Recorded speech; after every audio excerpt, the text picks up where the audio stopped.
Jinjur's army of revolt. Tip was so anxious to rejoin his man, Jack and the Sawhorse, that he walked a full half the distance to the Emerald City without stopping to rest. Then he discovered that he was hungry, and the crackers and cheese he had provided for the journey had all been eaten. While wondering what he should do in this emergency, he came upon a girl sitting by the roadside. She wore a costume that struck the boy as being remarkably brilliant, her silken waist being of emerald green and her skirt of 4 distinct colors: blue in front, yellow at the left side, red at the back, and purple at the right side. Fastening the waist in front were 4 buttons, the top one blue, the next yellow, a third red, and the last purple. The splendor of this dress was almost barbaric, so Tip was fully justified in staring at the gown for some moments before his eyes were attracted by the pretty face above it. Yes, the face was pretty enough, he decided, but it wore an expression of discontent, coupled to a shade of defiance or audacity. While the boy stared, the girl looked upon him calmly. A lunch basket stood beside her, and she held a dainty sandwich in one hand and a hard-boiled egg in the other, eating with an evident appetite that aroused Tip's sympathy. He was just about to ask a share of the luncheon when the girl stood up and brushed the crumbs from her lap. "There," said she. "It is time for me to go. Carry that basket for me and help yourself to its contents if you are hungry."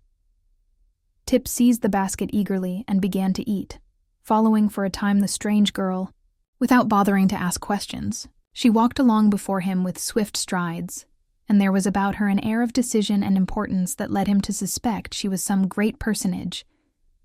Finally, when he had satisfied his hunger, he ran up beside her and tried to keep pace with her swift footsteps, a very difficult feat, for she was much taller than he, and evidently in a hurry. "Thank you very much for the sandwiches," said Tip, as he trotted along. "May I ask your name?" "I am General Jinjur," was the brief reply. "Oh," said the boy, surprised. "What sort of a general?" "I command the army of revolt in this war," answered the general, with unnecessary sharpness. "Oh," he again exclaimed, "I didn't know there was a war." "You were not supposed to know it," she returned, "for we have kept it a secret, and considering that our army is composed entirely of girls," she added with some pride, "it is surely a remarkable thing that our revolt is not yet discovered." "It is, indeed," acknowledged Tip. "But where is your army?" "About a mile from here," said General Jinjur. "The forces have assembled from all parts of the land of Oz, at my express command, for this is the day we are to conquer His Majesty the Scarecrow and wrest from him the throne. The army of revolt only awaits my coming to march upon the Emerald City." "Well," declared Tip, drawing a long breath, "this is certainly a surprising thing. May I ask why you wish to conquer His Majesty the Scarecrow?" "Because the Emerald City has been ruled by men long enough for one reason," said the girl.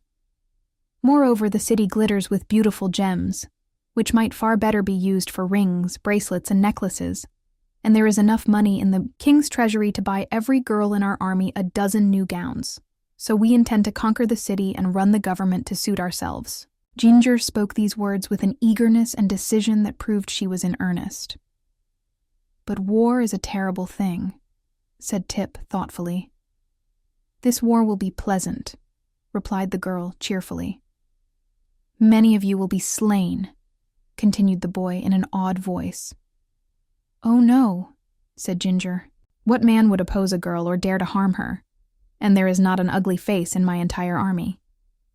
Tip laughed. "Perhaps you are right," said he.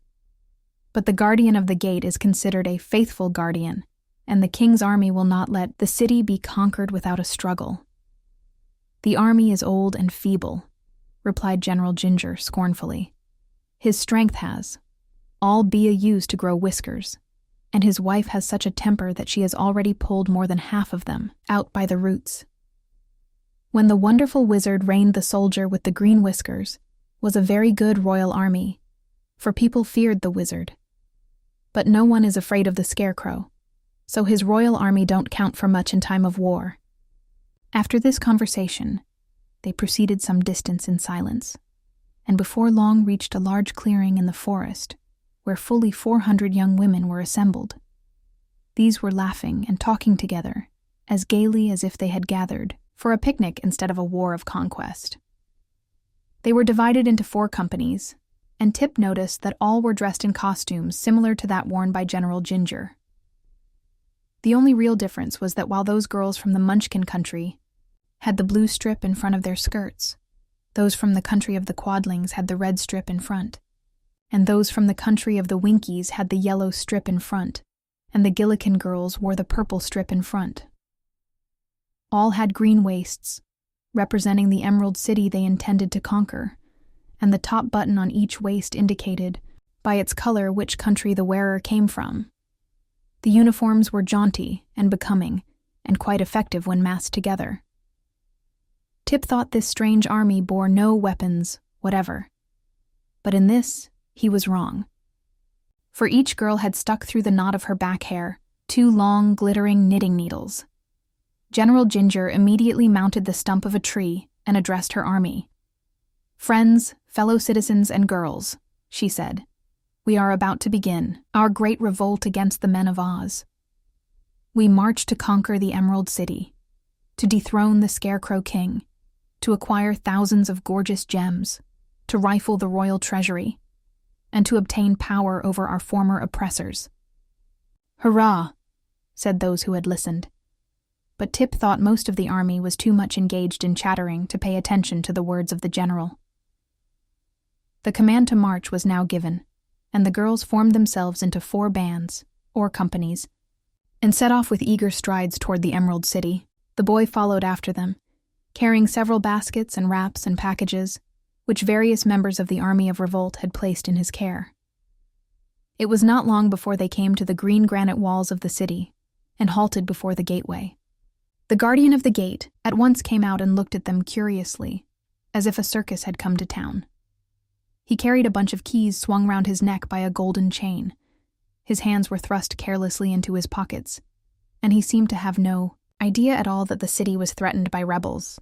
Speaking pleasantly to the girls, he said, "Good morning, my dears. What can I do for you?"